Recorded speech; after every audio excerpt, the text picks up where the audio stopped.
റിസാർഡ് suspension stay ഇല്ല.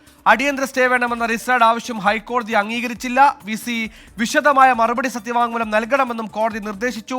S Shyamkumar കൊച്ചിയിൽ ചേർന്നു. ശ്യാം, ഈ ഗവർണർ പങ്കെടുത്ത പരിപാടിക്ക് അനുമതി നിഷേധിച്ചതുമായി ബന്ധപ്പെട്ട് പ്രോട്ടോകോൾ ലംഘനമടക്കം ഉയർത്തിയായിരുന്നു VC മോഹൻ കുന്നുമൽ ഈ റിസാർഡ് അനിൽകുമാറിനെ സസ്പെൻഡ് ചെയ്തത്. ഇതിൽ അടിയന്തര സ്റ്റേ വേണമെന്ന ആവശ്യം അത് അംഗീകരിക്കാത്തതുമായി ബന്ധപ്പെട്ട് കോടതി പറയുന്ന വാദങ്ങൾ എന്തൊക്കെയാണ്? ഈ റിസാർഡ് നേരത്തെ പറഞ്ഞത് അടിയന്തര സിൻഡിക്കേറ്റ് പോലും ചേരാതെ VC സ്വന്തം നിലയ്ക്കെടുത്ത ഉത്തരവ് നിലനിൽക്കില്ല എന്നായിരുന്നു. ഈ വാദം കോടതി അംഗീകരിക്കുന്നില്ലേ? സുഹൈലെ, നിലവിൽ ഈ രജിസ്ട്രാറുടെ സസ്പെൻഷൻ റദ്ദ് ചെയ്യണമെന്ന ആവശ്യം അംഗീകരിക്കാത്ത കോടതി VCയോട് വിശദമായ സത്യവാങ്മൂലം നൽകാനാണ് ആവശ്യപ്പെട്ടിരിക്കുന്നത്.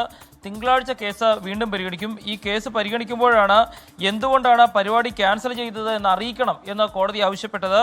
അത് കൃത്യമായി അറിയണം എന്നുള്ളത് തന്നെയാണ് കോടതിയുടെ നിലപാടായി കോടതി പറഞ്ഞത്. ഭാരതാംബ എങ്ങനെ ഒരു മതചിഹ്നമാകും എന്നൊരു ചോദ്യം കൂടി കോടതി ഹർജിക്കാരോട് ഉന്നയിക്കുകയും ചെയ്തു. എന്താണ് ഈ പ്രൊവക്കേറ്റീവ് ഫോട്ടോഗ്രാഫ് എന്നുള്ളതും കോടതി ഈ ഹർജിയിൽ വാദം കേൾക്കുന്നതിനിടെ ചോദിച്ചു. ഈ ലോ ആൻഡ് ഓർഡർ പ്രശ്നങ്ങളൊക്കെ കേരളത്തിൽ സ്വാഭാവികമല്ലേ, അത് പതിവല്ലേ എന്നുള്ളതാണ് കോടതിയുടെ മറ്റൊരു ചോദ്യം.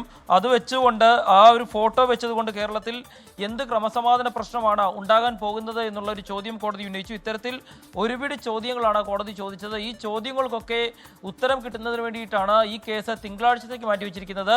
തിങ്കളാഴ്ച ഈ കേസ് പരിഗണിക്കുമ്പോൾ വിശദമായ സത്യവാങ്മൂലം നൽകാനാണ് ഹൈക്കോടതി വൈസ് ചാൻസലറോട് ആവശ്യപ്പെട്ടിരിക്കുന്നത്.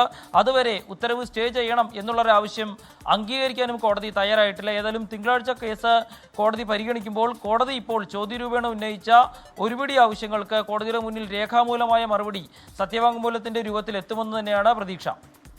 എന്തായാലും VC വിശദമായ സത്യവാങ്മൂലം നൽകണം. ബൈലോ പ്രകാരം എന്തടിസ്ഥാനത്തിലാണ് നിലവിൽ സിൻഡിക്കേറ്റ് പോലും ചേരാതെ ഈ റിസാർഡ് പുറത്താക്കിയെന്ന ചോദ്യം വരുന്നു. അതോടൊപ്പം തന്നെ പ്രൊവഗേറ്റീവ് ഫോട്ടോഗ്രാഫ് എന്തെന്ന് ഹൈക്കോടതിയും ഉപയോഗിച്ച മതചിഹ്നം എന്തെന്ന് VCയും ഒരേപോലെ റിസാർഡ് ചോദിക്കുന്നു എന്നതും ശ്രദ്ധേയമാണ്.